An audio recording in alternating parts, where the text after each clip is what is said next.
What's going on, everyone? My name is Austin Shag, and for those of you who don't know me, I am the founder and the CEO of Midwest Arena Esports at Esports Midwest on Twitter.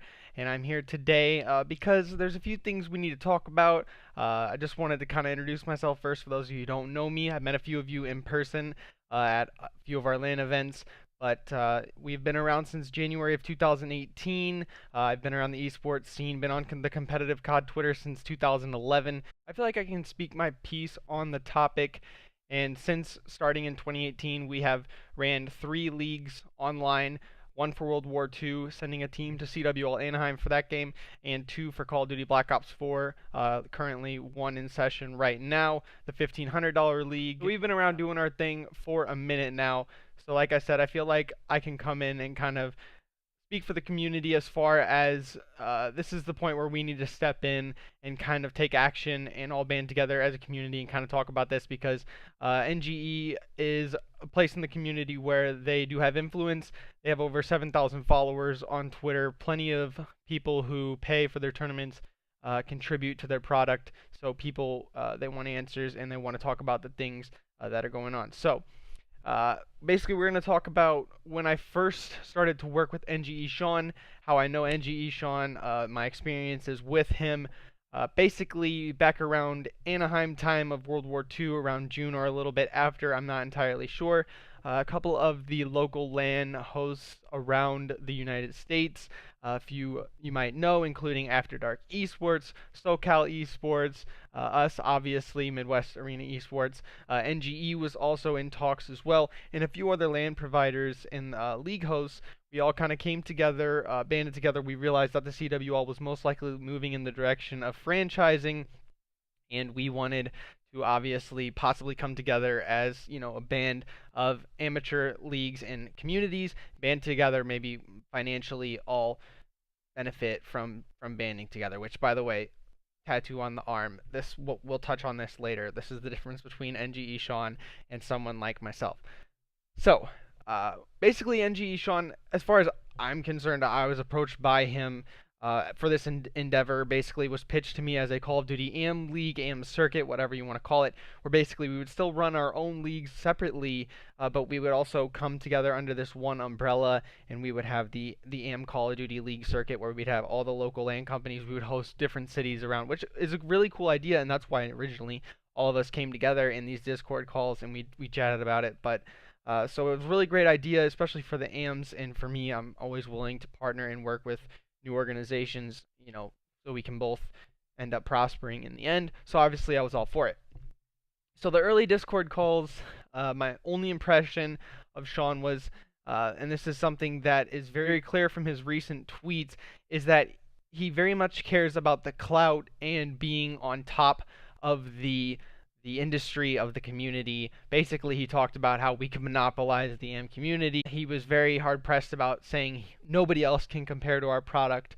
We have the best product. NG has the best product. Nobody can compete with our product. We have pros playing in our product.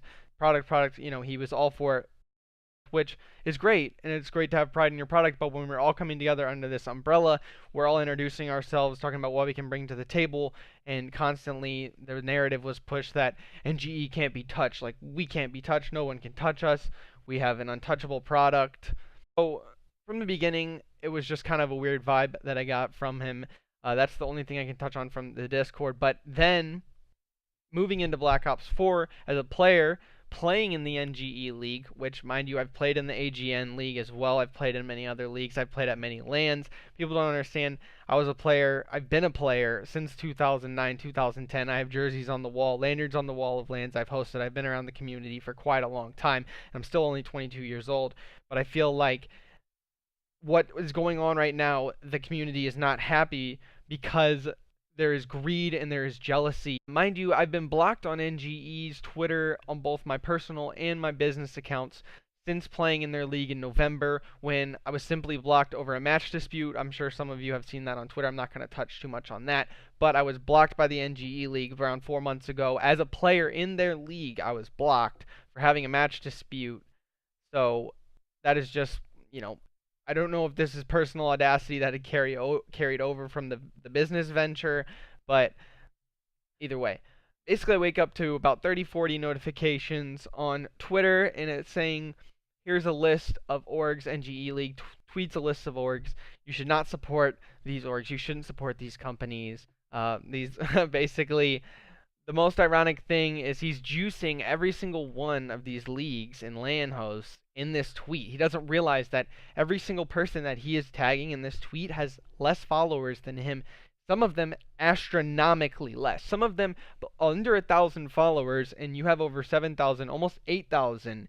You have players such as Fastballa and others competing in your league, and you are telling your players that they cannot compete in a 600 to 800 follower Twitter tournament.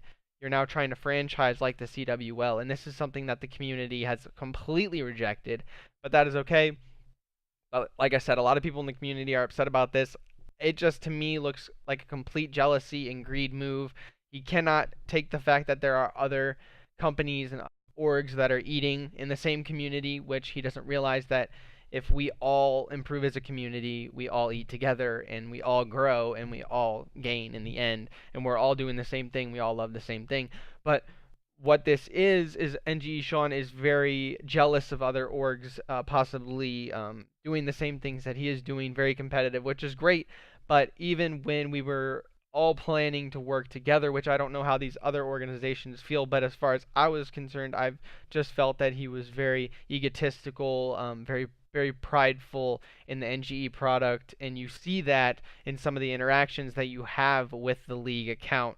Very abrasive, and this is all personal opinion, mind you, but I deal with the same things that NGE Sean does, but it's just a different mindset. I don't know if this is because he hasn't been a player in this scene for over a decade, or if, I don't know what it is.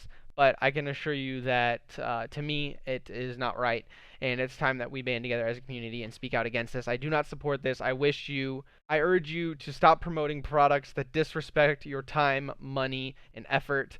And obviously, plenty of great leagues and LAN hosts on Twitter and throughout the amateur Call of Duty scene. But I just wanted to make a quick video to kind of touch up on this. This is not okay. It's time for us as a community to talk about this and reject products that do not respect you as a player and you as an individual. So I just wanted to touch up, guys. Listen, I've had a ton of you asking me about the next Midwest Arena Esports LAN event.